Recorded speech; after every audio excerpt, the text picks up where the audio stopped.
All right, so on today's episode of Behind the Brand, we got a lot of insight these last couple of days on basically what we think has been becoming like the new leading martial art and kind of like the dominant style. And TJ kind of broke it down on the podcast. He really feels like striking right now and really just standing and having a good base and having crisp boxing is really helping a lot of these MMA guys. Rampage, known for having a beautiful cover and roll style, having this classic look and being able to have so much power behind his punches, known for being powerful.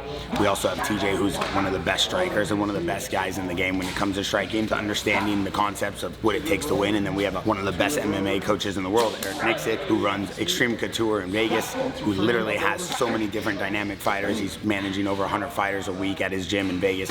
Rampage, right now, you think Ilya's got the best boxing in MMA? Yeah. 100%, huh? 100%. And what do you think about his style compared to the style you guys had and the style you kind of came up on with the cover and roll and the way you guys used to throw punches?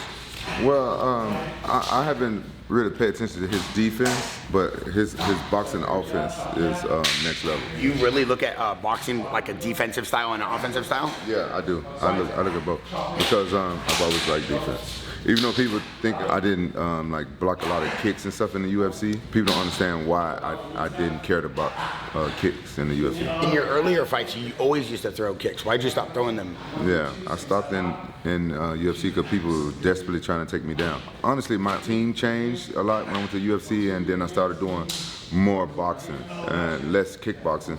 And the reason why I wasn't checking so many leg kicks is because people wasn't kicking that hard. Forrest is the only one that kind of hurt me, but he did a calf kick, something I hadn't seen before at that time. I would eat a kick just so I could try to land punches. Say you going to kick me. Okay.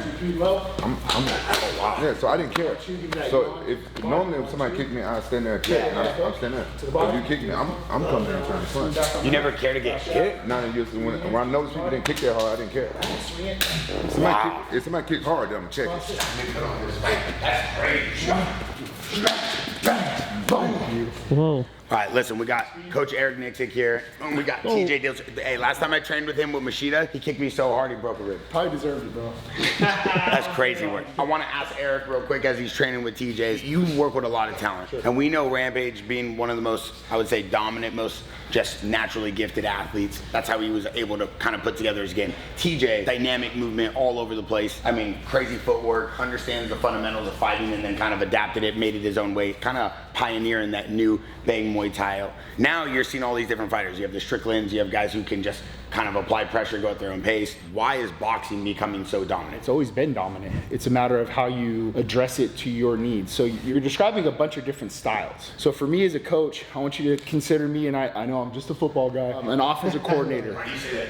Because that's what he gets to tag on. So if you're an offensive coordinator in football and you have a specific style of quarterback, it's my job to make the scheme fit the quarterback, but allow that quarterback in the offseason to put new tools within his repertoire. A guy like Lamar Jackson is going to come in with a certain style, but if we've seen him 8 to 10 years in the league, he's gotten better as a quarterback, right? And that's because of the offseason. My point is you need to be able to show growth, but you also need to adapt yourself as a coach to the style that the athlete is. So to me, boxing's always going to be there.